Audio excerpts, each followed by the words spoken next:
안녕하세요. 저는 37살에 5살 된 아들을 키우고 있는 여자입니다. 제가 여기에 사연을 올리게 된 이유는 그날의 기억을 지우고 싶은 것도 있지만 제가 겪은 사연을 알리게 되면서 도움이 되실 수도 있을 것 같아 어렵게 마음잡아 신청해 봅니다. 저는 결혼하는 데까지 정말 우여곡절이 많았어요. 사랑하는 사람과 결혼하는 게 이렇게까지 힘이 들 거라고 생각한 적 없었는데 시어머니의 돌변하는 태도가 상당한 스트레스로 오게 됐었죠. 남편과 저희 집안은 비슷했어요.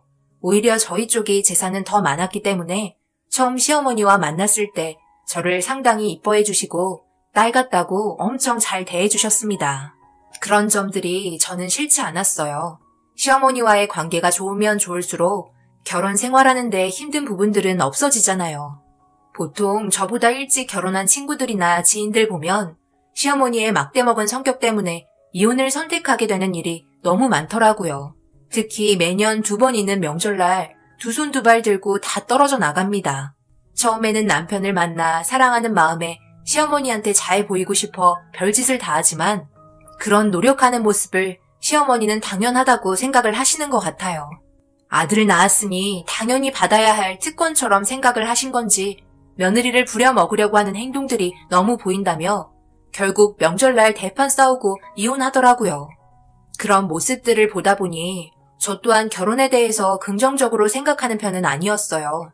그래도 다행인 건 처음 인사드렸을 때 이것저것 정말 많이 물어보셨지만 좋은 결과를 얻을 수 있었고 상견례 날짜까지 잡게 되는 날이 오게 되었어요. 그런데 양가 집안 만나기 한 달 전에 엄청난 사건이 터지고 말았습니다. 그때랑 지금이랑 상황이 많이 다르지 않니? 우리 아들 고생시키는 거 보고 싶지 않은데 내가 너희 집안에 결혼시킬 이유가 이제 없는데 뭘 결혼 허락해달라는 거야? 너희 집안에 결혼시키면 나한테 득될 게 있는 거니? 그런 건 아닌데요. 현재 저희 집안 아직 망한다는 소리 없어요. 그저 지금 잠시 경기가 안 좋아진 것뿐이에요. 저희 아빠 여태까지 잘 헤쳐나오셨고 앞으로도 그럴 거예요. 그리고 상견례 날짜까지 전부 잡아놓은 상태인데 그냥 무작정 통보식으로 안 된다고만 하시면 저희 입장은 뭐가 되겠어요. 어머님, 일단 진정하시고 지켜봐 주시면 안 될까요? 어머님은 저희 집안 사업이 원활하게 되지 않자 상당히 불안해하셨어요. 부모의 입장에서 충분히 이해는 되었지만 원래 사업이라는 게 잘 벌릴 때도 있지만 조금 주춤거릴 때도 있잖아요. 그런데 말이 어떻게 어머님 귀에 들어가게 된 건지 갑작스러운 상황에 너무 당황해했었죠. 그런데 알고 보니 시어머니가 저희 집안을 뒷조사했더라고요. 그래서 처음 어머님과 만났을 때 저에게 이런저런 질문들을 계속해서 물어보셨다는 걸 뒤늦게 알 수 있었습니다. 모든 걸 돈으로 기준을 잡으려고 하시는 시어머니의 행동이 마음에 들지 않았어요. 저희 집안이 부족한 것도 없는데 절절매면서 시어머니한테 밉보이며 결혼할 필요는 없다고 생각했습니다. 그래서 이 문제 때문에 그때의 남편과 한바탕 싸우게 되었어요. 그리고 결혼 전부터 삐걱거린다면 앞으로 좋은 일은 없을 것 같아 저도 헤어지자고 통보하게 되었습니다. 저희 부모님도 이 말을 듣고 난 뒤에 신중할 필요가 있다고 얘기하셨고 결국 상견례 자리는 파투가 나게 되었어요. 그때 남편과도 연락을 하지 않은 상태였습니다. 제가 상처를 많이 받게 되면서 마음의 문이 정말 닫혀버렸거든요. 남편은 이런 식으로 절대 헤어질 수 없다며 끝까지 연락하고 매달리고 있었고 어머님이 진심으로 사과를 한다면 생각해보겠다고 더 이상의 말은 하지 않았습니다. 그런데 벌어지면 안 되는 일이 발생이 되고 말았어요. 뜻하지 않았던 임신을 하게 되면서 골치 아픈 상황이 오고 말았습니다. 결국 저 혼자 감당할 수 없는 문제였기 때문에 임신 소식을 알리게 되었고 양가 집안 모두 충격받은 상태에서 남편은 결혼할 수 있다며 좋아하고 있었어요. 결국 시어머니와 다시 얼굴을 마주해야 했고 카페에서 단둘이 만나서 응어리진 부분을 풀어나가기 시작했어요. 시어머니도 제가 털어놓은 불만을 가만히 듣고만 계시다가 자신의 잘못을 인정하더라고요. 그래, 내가 그때는 경솔했다. 나도 솔직히 불안한 마음도 있었지. 생각해봐라. 너희 집안 조사했는데 안정적이지 않은 매출을 올리고 있으니 그런 집안에 우리 아들 털컥 건넸다가 힘든 삶을 살게 된다면 엄마인 내가 얼마나 가슴이 아프겠니? 그 정도는 너도 이해해줘야 하는 거야. 완전 이해 못한다고 하진 않겠지? 임신했으니까 출산하고 나중에 그 아이가 결혼하게 된다면 나와 똑같은 생각을 하게 될걸? 뱃속에 있는 아이가 아들이면 너도 똑같은 시애미 입장이 될 텐데 나처럼 그런 행동이 안 나올까? 서로의 감정이 상했던 부분은 지금 이 자리에서 풀고 앞으로 어떻게 살아야 할지 생각해보자. 뱃속에 있는 아이를 생각해서라도 양가 집안 웃으면서 살아야 하지 않겠니? 시어머니는 적극적으로 자신의 잘못에 대해 인정하고 있었어요. 저희 집안이 식재료 유통사업을 하고 있어서 전국에 사업장이 5개 정도가 있거든요. 그런데 유통량보다 사업장에서 나가는 지출이 더 많아지다 보니까 2곳을 줄이게 되면서 어머님이 그 상황을 알게 되었던 거죠. 그래도 저희 가족 충분히 먹고 살 수 있는 정도의 자금력을 가지고 있었어요. 가지고 있는 재산이 어찌됐든 시댁 집안보다는 많았으니까요. 그런데 양가 집안 결혼을 위해 상견례 날짜를 다시 잡게 되었고 그날 모두가 한자리에 모여 있는데 그러고 보니 아버님 얼굴은 단 한 번도 본 적이 없었습니다. 그전부터 아버님 얼굴을 뵌 적이 없어서 이것저것 물어봤지만 워낙 바쁘신 분이라 자기도 잘 못 본다며 나중에 따로 전화가 올 때 통화 한번 하자면서 아버님이 회사 일 때문에 많이 바쁘다는 말만 반복했어요. 계속되는 질문에는 답을 하지 않고 다른 상황으로 돌리고 있었습니다. 별로 말하고 싶지 않은 사정이 있나 보다 생각하며 대수롭지 않게 그냥 넘겼는데 상견례 장에까지 나오지 않으니 솔직히 기분은 별로였어요. 저희 부모님도 한가하셔서 나온 것도 아닌데 저희 집안을 무시하는 건가 생각했어요. 결혼식을 위한 진지한 상견례였고 저한테 제대로 된 설명을 단 한 번도 해준 적이 없어서 아무래도 이건 아닌 것 같아 속 시원하게 어떤 상황이길래 모두가 한자리에 모이는 중요한 상견례 자리에 나오지 못하는 건지 어머님을 보며 진지하게 얘기했어요. 어머님, 그래도 인생에 단 한 번뿐인 상견례 자리이고 저희 부모님도 워낙 바쁘신 분들인데 그래도 저 결혼시키겠다고 시간 내셔서 자리에 참석해 주셨잖아요. 그런데 아버님이 자리에 안 나오신 건 솔직히 이건 아니라고 생각해요. 이 자리에서 저희가 납득할 수 있게 상황을 설명해 주셨으면 좋겠어요. 그래야지 마음도 편할 것 같아요. 그게 우리 남편이 병에 걸렸어. 그래서 그래. 이런 말 하는 게 좋은 건 아니잖아. 치매가 좀 심각하게 있는 상태라 집에서만 생활해야 돼. 밖으로 나가면 돌발 상황을 너무 많이 저질러서 우리가 체력적으로 힘에 부치거든. 이런 말해서 좋을 거 없을 것 같아 얘기 안 했다. 치매가 자랑할 일은 아니잖니. 그러니 우리 입장도 좀 생각해주길 바란다. 그래도 우리 아들이 모든 일을 이어받을 수 있어서 다행이지. 안 그랬으면 우리 집안 쫄딱 망했을 거야. 지금은 완전 자리가 잡혀있는 상태라 매출도 많이 상승한 편이지. 그 덕에 이렇게 이쁜 며느리도 볼 수 있잖아. 시어머니는 어색한 웃음으로 집안 상황에 대해서 저희가 이해할 수 있게 설명해 나갔어요. 그리고 이런 문제들이 있다는 게 가슴이 아팠고 그동안 마음고생했을 어머님과 남편을 생각하니 제가 더 잘해야겠다는 생각이 들었었죠. 그렇게 상견례 자리는 무사히 끝이 났고 저는 배가 불러오기 전에 결혼식을 빠르게 진행하게 되었어요. 모든 일은 순조로웠고 남편과의 행복한 결혼 생활이 마냥 좋았습니다. 신혼여행을 다녀온 후 시댁에 인사를 드리려고 남편에게 어머님 시간이 어떻게 되냐고 물어봤는데 난감한 표정으로 우물쭈물 하더라고요. 그러더니 잠시 전화해보겠다며 자리를 피했고 베란다에서 어머님과 통화를 하는 것 같았어요.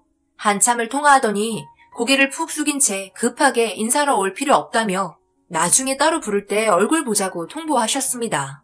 결혼하고 나서도 단 한 번도 시댁집에 들른 적이 없어서 궁금하기도 했었는데 무언가를 계속해서 숨기려고만 하는 느낌이 들어 여자의 촉으로 봤을 때 기분이 썩 좋지는 않았어요. 하지만 반대로 생각해보면 시댁집에 치매가 심하신 아버님이 계시기 때문에 집안 꼴이 말이 아닐까봐 그런 모습 보여주기 싫으셔서 오히려 더 숨기고 싶어 하는 것 같아 침착하게 시간을 두고 기다려주기로 했어요. 그리고 몸에 좋은 거 챙겨 먹으며 출산을 위해 몸 관리에 더 신경을 썼고 어머님은 제가 아들이라는 걸 알게 되시고 더욱더 많은 것들을 뒤에서 챙겨주셨어요. 그렇게 많은 사랑을 받으면서 뱃속에 있는 아이는 건강하게 자라기 시작했고 잘생긴 아들을 출산하게 되었습니다. 어디 하나 문제없이 태어난 모습에 하늘에 감사하며 앞으로 우리 아이와 행복한 날들을 꿈꾸면서 새로운 인생이 펼쳐질 거란 기대를 가지고 하루하루 보내고 있었어요. 그런데 출산도 했고 몸조리도 끝난 상태가 되자 어머님이 맛있는 음식 해주겠다며 결혼하고 처음으로 시댁으로 초대를 해주셨어요. 괜히 무리하시는 것 같아 괜찮으실 때 초대해 주셔도 된다고 하니까 어머님은 괜찮다며 주말에 남편과 함께 같이 오길 바라셨습니다. 결혼식 할 때보다 시댁에 가는 게 더 떨렸던 것 같아요. 어머님과 통화 이후 마음의 진정은 잘 되지 않았어요. 남편이 모든 일을 마치고 늦은 저녁 집에 들어와 어머님한테 얘기 들었냐고 물어보니 아직 상황을 잘 모르고 있는 것 같았습니다. 그래서 어머님과 통화한 내용에 대해서 들뜬 마음으로 말하기 시작했어요. 어머님이 이번 주말에 오라고 하셨어. 다 생각이 있으셨던 거야. 그동안 집안 정리도 다 끝내셨나 봐. 우리 아들 얼굴도 보고 싶다고 하시고 그동안 제대로 된 밥 한 끼 못 차려줘서 마음에 걸렸다고 이번에 신경 좀 써주신다고 하셨어. 어머니가 그랬다고? 갑자기? 나한테 단 한마디도 상의 없이 그런 결정을 독단적으로 혼자 결정하면 어쩌겠다는 거야. 왜? 내가 어머님 댁에 가는 게 싫은 거야? 말을 왜 그런 식으로 해, 서운하게. 내가 그동안 시댁에 얼마나 가고 싶어 했는지 당신이 더 잘 알면서 데려가기 싫은 것처럼 말을 하고 있네. 내가 시댁에 가는 게 싫어?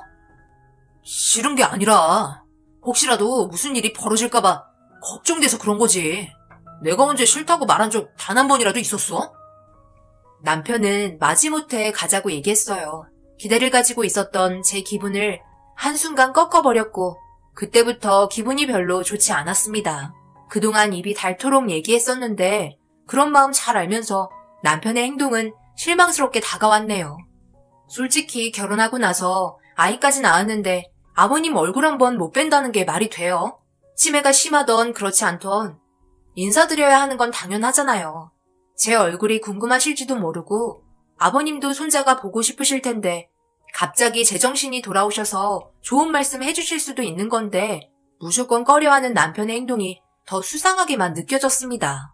서로의 냉전 상태에서 아무 말 없이 시댁으로 아침 일찍 향하게 되었고 남편은 거의 다 도착했을 때 저에게 의문의 한마디를 뱉었어요. 무슨 일이 있어도 아버님과 마주치지 말라는 소름 돋을 정도의 무서운 말을 꺼냈습니다. 절대로 눈을 쳐다보지 말라며 최대한 마주치지 않는 게 정신건강에 좋을 거라고 한마디 한 뒤 아무 말 없이 시댁으로 향했습니다. 그렇게 어머님 집에 도착했고 저희가 오는 소리가 들리자 급하게 뛰어오셨어요. 저희를 많이 기다리고 있으셨던 것 같았습니다. 아버님 요양 때문에 큰 집으로 이사를 했다고 했는데 정말 엄청 큰 초호화 저택이었어요. 어머님은 손주를 안아보겠다며 제품에 있던 아이를 건네받으셨고 그렇게 어머님 집으로 들어가게 되었습니다. 조용하니 깔끔하게 정리가 되어 있는 집안과 관리해주시는 가정부 몇 분이 계셨어요. 그리고 이리저리 두리번거렸지만 아버님은 찾아볼 수 없었습니다. 어머님은 신경 쓰지 말라며 주방에 맛있는 음식 한 상을 차려주셨고 배가 너무 고픈 나머지 식사부터 하게 되었어요. 처음에는 삐걱거렸지만 서로에 대해서 조금씩 알아가다 보니 어머님이 참 좋으신 분 같았습니다. 제 앞으로 이것저것 반찬을 밀어주셨고 신경 써주시는 행동 하나하나에 너무 고마웠어요. 그리고 이런 게 행복이구나 생각하며 모두가 둘러앉아 웃으면서 시간을 보내는데 앞으로도 계속 이어지길 바랬습니다. 어느덧 저녁 시간이 되었고 거실에서 신기한 눈빛으로 아이 보고 있는데 누군가 걸어 나오는 소리가 들리기 시작했어요. 2층에서 꽤 무거운 발걸음 소리에 자연스럽게 그쪽으로 고개가 돌아갔고 위에서 천천히 내려오고 있는 의문의 정체는 얼굴을 푹 내린 채 주방으로 걸어가기 시작했습니다. 딱 봐도 아버님인 것 같았어요. 그래서 남편한테 아버님 맞냐고 물어보니 고개를 끄덕이더라고요. 다가가서 인사라도 드리려고 일어나자 남편은 제 팔목을 잡더니 인상을 쓰면서 조용한 말투로 앉아있으라며 공포에 질린 얼굴로 고개를 떨구고 있었습니다. 어머님 또한 몸을 덜덜 떨고 있었어요. 하지만 아버님의 치매가 너무 심각해서 건드는 순간 돌이킬 수 없는 돌발 행동이 나올 것 같다는 직감을 하게 되었습니다. 그래서 저도 조용하게 앉아서 주방을 계속 응시하고 있는데 저희가 먹다 남은 음식을 드시고 계시더라고요. 그런 모습이 낯설었고 아버님이 너무 신경 쓰이기 시작했어요. 그렇게 한참 동안 주방에서 식사를 하시고 자리에 일어나시더니 냉장고에서 먹을 거 몇 개를 가지고 다시 2층으로 올라가시더라고요. 저는 그런 모습을 계속해서 지켜보고 있었고 어머님과 남편이 숨을 죽인 채 움직이지도 않는 모습에 저 또한 엄청 긴장을 하기 시작했습니다. 그런데 아버님이 문을 천천히 닫으면서 저희가 앉아있는 곳을 뚫어지게 쳐다보고 있었고 저와 눈이 마주친 상태로 계속해서 바라보시더니 뒤늦게 문을 닫으셨어요. 문이 닫히는 순간 그제서야 숨을 쉴 수 있었어요. 아버님이 나오시는 순간부터 가족부분들까지 그 자리에서 가만히 서서 공포에 떨고 있었습니다. 존재감이 엄청났었고 살갑게 다가가 인사를 하기에는 문제가 있을 것 같다고 판단하게 되었어요. 남편은 이제 그만 가면 좋겠다고 얘기하자 어머님은 자고 가라며 저와 단둘이 있는 시간을 원하고 계셨어요. 저도 아버님이 별로 방해가 되지는 않는 것 같아 하룻밤만 자고 아침에 집으로 돌아가자고 남편에게 부탁했어요. 어쩔 수 없이 한숨 푹 쉬며 고개를 끄덕이곤 작은 방으로 들어갔습니다. 방으로 한번 들어간 아버님은 밖으로 나오지 않으셨어요. 얼굴을 제대로 볼 수 없어서 제 궁금증은 더욱더 증폭이 되었고 그런 마음을 알고 있는지 어머님은 그냥 가만히 있는 게 좋은 거라고 조용히 있다가 다음날 집에 돌아가길 원하고 계셨습니다. 어머님과 거실에서 한참 동안 대화하고 있는데 아이가 졸린지 칭얼거렸고 어머님도 피곤한 것 같아 쉬기로 하고 각자 방으로 들어갔어요. 남편은 제가 들어올 때까지 방에서 잠도 안 자고 기다리고 있었습니다. 얼굴 표정이 별로 좋지 않았어요. 아무래도 시댁에서 자고 다음날 가는 게 마음에 안 들었던 것 같아요. 보통 시댁에서 자고 간다고 하면 좋아해야 하는 거 아니야? 이런 것도 당신에 대한 배려라고. 이런 배려 나는 원하지 않고 그저 빨리 집에 가서 마음 편히 쉬고 싶을 뿐이야. 너는 이런 분위기에서 굳이 여기서 자고 가고 싶냐? 우리 어머니가 자고 가라고 해도 집에 가서 편하게 쉬는 게 낫지. 도대체 뭐가 문제인 거야? 나한테 뭐 말 못한 거 있어? 뭐 숨기는 거 있냐고. 딱 보니까 하는 행동들이 너무 수상해. 내가 말 안 하고 지켜보고 있는데 솔직히 말해봐. 말 안 한 비밀 있는 거지? 내가 봤을 때 아버님 아무렇지도 않는 것 같구만. 진짜 치매 맞아? 아무래도 내가 직접 얘기해보는 게 좋을 것 같아. 나도 이런 식의 분위기 마음에 들지 않는다고. 저는 남편의 행동이 짜증나기도 했고 계속되는 답답한 행동들에 아버님이 계신 방에 가보기로 했어요. 이러다가 제가 화병이 날 것 같았거든요. 그래서 문을 박차고 나가려는 순간 남편이 제 팔을 붙잡고 저를 말리기 시작했습니다. 저는 남편을 뿌리치며 아버님이 계신 방 쪽으로 걸음을 옮기고 있는데 주방에서 투닥거리는 소리가 들리더라고요. 그래서 고개를 돌려보니 아버님이 저를 보며 우두커니 서 있었습니다. 거실과 주방이 불이 켜져 있어서 검은 형체만 있는 아버님이 너무 무서웠어요. 그 모습에 저도 모르게 뒷걸음질 치기 시작했고 아버님은 저를 보며 천천히 다가오고 있었습니다. 그러더니 갑자기 저한테 무서울 정도로 달려오기 시작했고 순간적인 돌발 행동에 너무 놀란 저는 비명을 지르며 작은 방으로 다시 들어갔어요. 뒤에서 그 모습을 지켜보고 있던 남편은 저를 보며 한심하다는 눈빛을 보냈고 치매가 확실한 것 같은 느낌을 받게 되었습니다. 저는 조용히 작은 방문을 다시 열어 2층으로 올라가는 아버님을 보았고 남편은 뒤이어 잠이나 자라며 아기 겨우 잠들었는데 깨겠다며 한심한 눈빛을 보냈어요. 저는 혹시 몰라 두려운 마음에 문을 걸어 잠그고 아이 옆에 눈을 붙였습니다. 그렇게 깊은 잠에 빠져 있었는데 아이가 칭얼거리는 소리에 눈을 뜨게 되었고 아이를 안고 다시 재우고 있는데 고개를 돌려 옆을 보니 남편이 자리에 없었어요. 화장실을 간 것 같아 별 생각 없이 아기 재우는 데 집중했고 그렇게 다시 깊은 잠에 빠진 아이를 눕히고 남편을 기다렸는데 돌아오지 않아 거실 문을 열어보니 어두운 거실의 2층에 빛이 새어나오더라고요. 그런데 그 방에서 어머님과 남편의 목소리가 들려왔어요.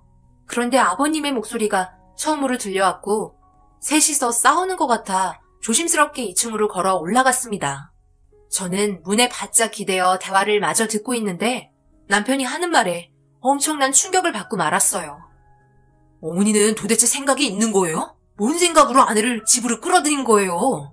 지금까지 세워둔 계획을 전부 물거품으로 만들 생각이세요? 왜 이렇게 혼자서만 독단적으로 행동하시는 건데요? 제발 아버지와 제가 알아서 하게끔 뒤에서 그냥 가만히 계세요. 이러다가 아내가 알기라도 한다면 그땐 정말 돌이킬 수 없다고요. 나는 그저 우리 며느리 밥 한 끼 해주고 싶어서 그랬던 것뿐이다.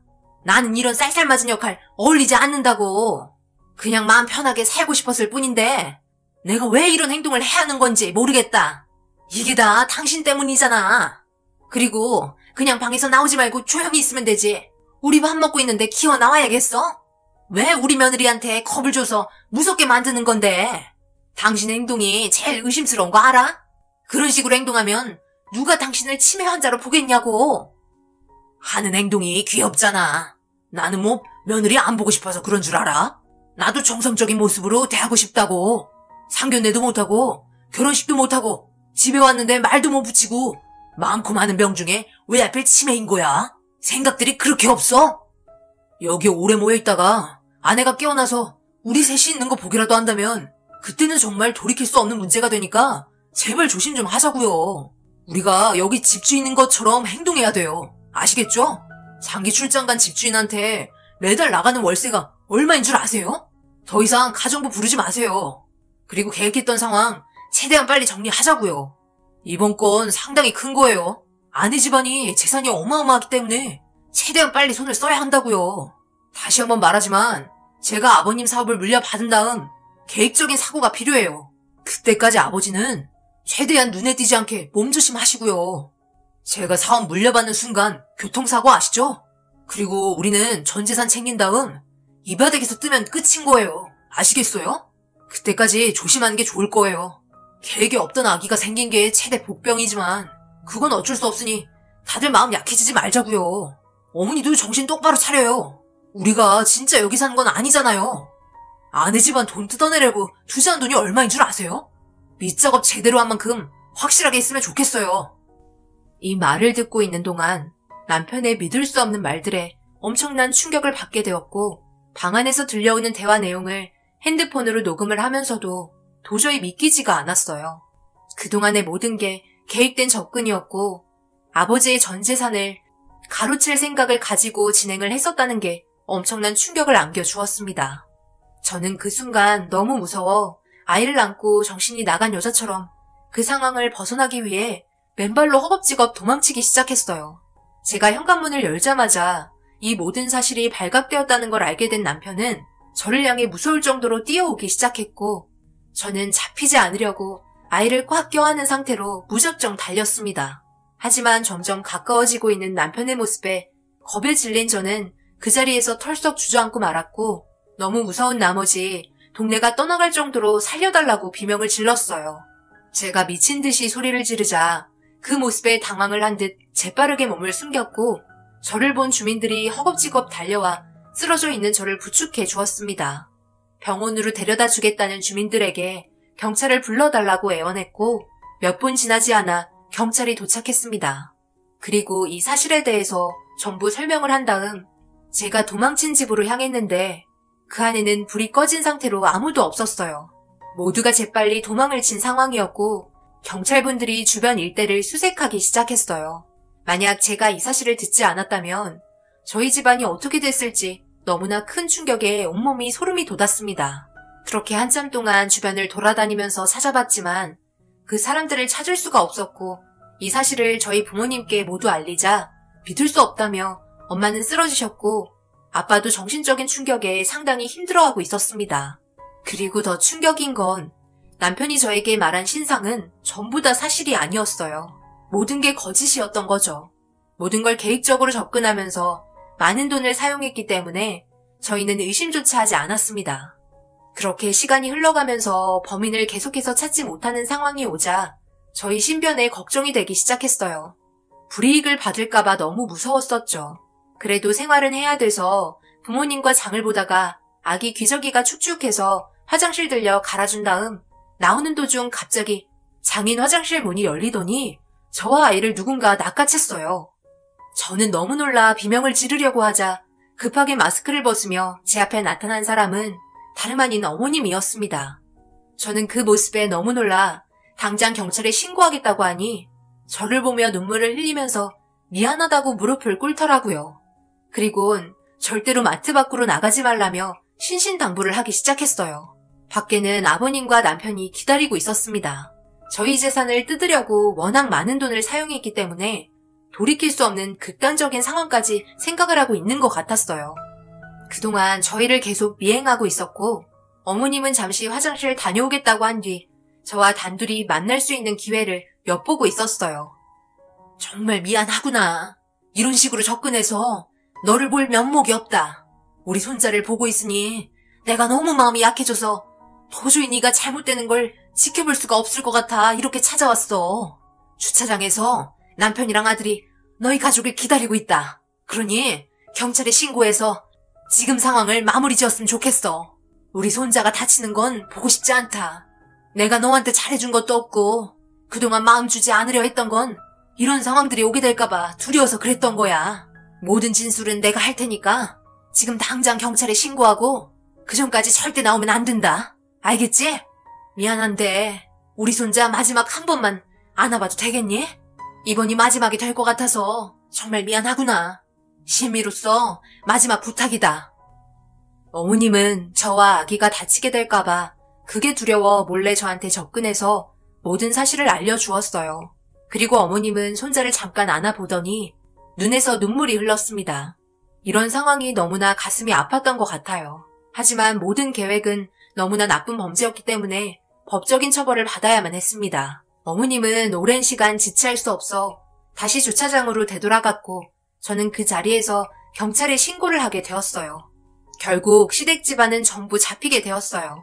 어머님이 그동안의 범죄 사실을 전부 얘기하면서 상황은 종결되었습니다. 더 큰 문제는 그 전에 저희 말고도 이런 식으로 접근한 경우가 몇 번이나 더 있었고 그 계획에 당한 가족들은 전부 정상적인 삶을 살 수 없을 정도로 나빠진 상태였다는 걸 알 수 있었습니다. 결국 꼬리가 길면 밟힌다고 붙잡히긴 했지만 어머님의 결정적인 행동이 아니었다면 아마 저희도 무사하지 못했을 거예요. 현재 모두 다 징역을 살고 있지만 어머님이 마지막에 손자 한번 안아보겠다는 말이 제 머릿속에 계속 맴돌고 있네요. 이유야 어찌되었든 자신들이 저지른 범죄 행위는 충분히 받고 나왔으면 하는 바람입니다. 저희 가족을 지금 현재 살아있게 해준 우리 아이에게 고맙다고 해야 할 것 같아요. 가슴 아픈 일들이지만 다 털어버리고 새 삶을 살아야겠습니다.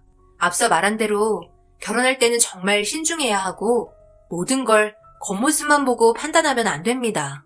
왜 사람들이 사기꾼들에게 속아 넘어가는지 알 수 있을 것 같아요. 범행을 저지르기 전에 정말 철저한 계획을 가지고 접근하기 때문에 알아차리기가 쉽지 않은 것 같네요. 제 사연 들으신 분들 또한 항상 조심하시고 무조건 의심부터 해보시기 바랍니다. 그게 손해보는 건 아니니까요. 신중해서 나쁠 건 없잖아요. 제 사연 들어주신 분들 항상 행복하시고 좋은 일 가득하시길 바랄게요. 감사합니다.